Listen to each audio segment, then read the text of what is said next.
350 করে। হ্যাঁ খলসে মাছ কত খলসে? খলসে 25 টাকা সব, 30 টাকা সব, বেচে 30 টাকা। পুঁটি মাছ 15 টাকা সব। একটু কম না? কম দিন না। মাছগুলো আছে সেই মতো। আমি পয়সা দিয়ে দিচ্ছি তোর কাছে, তুই দেখ কি বিবেচনা করবি। আর খলসে এটা কত? এটা যেটা দিচ্ছ এই যে খলসে 30 টাকা সব। কেন কেলে তো লাঠা এখানে আছে না? আচ্ছা নেন। এই নে। তুই কত কাটবি কাটতে? হুম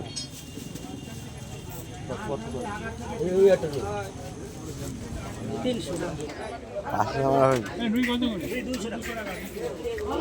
2 টাকা দাও ভাই, কত লাভ হয়। এই কাতলা কত? পাতলা 350 কালসে 350 টাকা খাজা না 320 টাকা দাও। একটা কথা বললাম তোমার বেশি নিচ্ছে। তুমি যে খাবে যে 300 টাকা দিচ্ছি 20 টাকা করে ধরি সন্ধ্যার সময়। সে তুমি 30 টাকা করে দাও না, অসুবিধা নেই। 2 টাকা ধরে 30 টাকা এই তিনটা দিয়ে দিস মাছের তিনটা দিয়ে দিস